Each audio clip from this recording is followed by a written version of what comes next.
It's Wednesday, June 11, and Jane is set to continue her cross-examination today.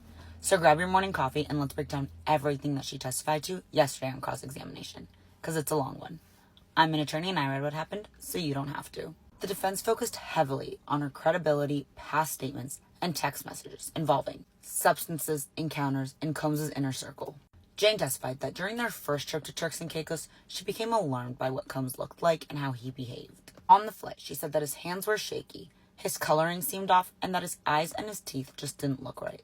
I could tell that he wasn't taking very good care of himself, she told the court. She said that she suggested that he go to a rehab center in Thailand. The defense attorney challenged that, asking Jane whether she knew early on that Combs was a substance addict. And Jane replied, "In the beginning, I really didn't know how to label it. I encountered someone that was overdoing the partying." She added, "As our relationship continued, I noticed a very strong pattern. I think now that I would say that, referring to him being a substance addict. But then I would just say that he was a really big party guy."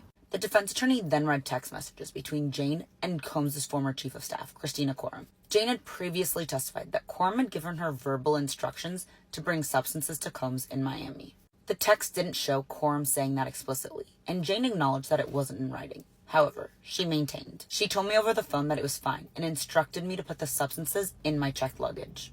She testified that her and Coram weren't close and that Coram didn't like her, which she believes influenced the way that Combs treated her.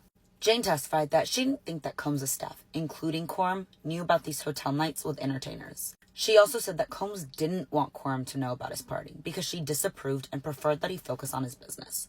Jane testified, "I believe that Coram had very strong opinions about me, which also influenced how Combs treated me." The defense attorney then asked Jane about her role in arranging these entertainers for these hotel nights.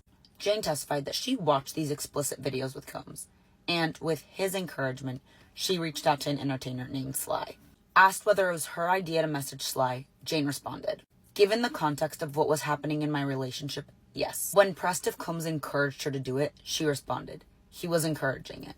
She also confirmed that after one exchange, Combs asked her to reach out to Sly for explicit videos, and she did, while sitting next to Combs. The jury then saw texts from Halloween 2021, where Combs had texted Jane that he was having a rough day and wanted her to lead tonight. Jane texted up, "Let's freshen up, have a drink, and see where the night takes us." Jane confirmed that they had a hotel night that night. The next day, Jane messaged Sly asking for explicit content. And then a few days after that, she texted him again about him coming out and saying, "I'll organize." Jane said that this was part of trying to coordinate another visit at Combs' request. In voice messages from November 2021, Combs brought up Don and Sly, two entertainers that they had previously used.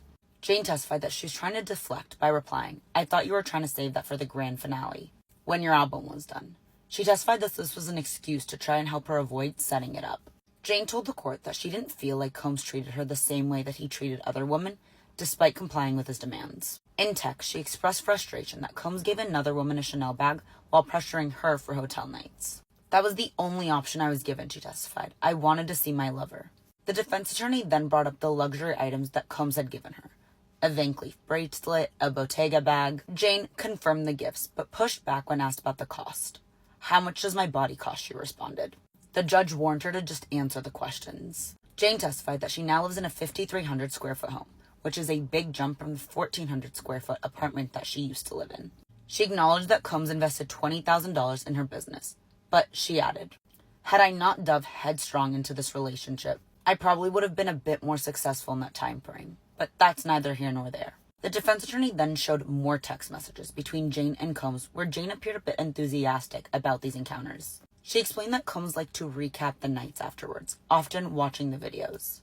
She testified, "I positively reinforced him about the hotel nights so he wouldn't feel rejected." Jane is back on the stand under cross-examination today, so make sure to come back for that breakdown and let me know if you have comments or questions down below.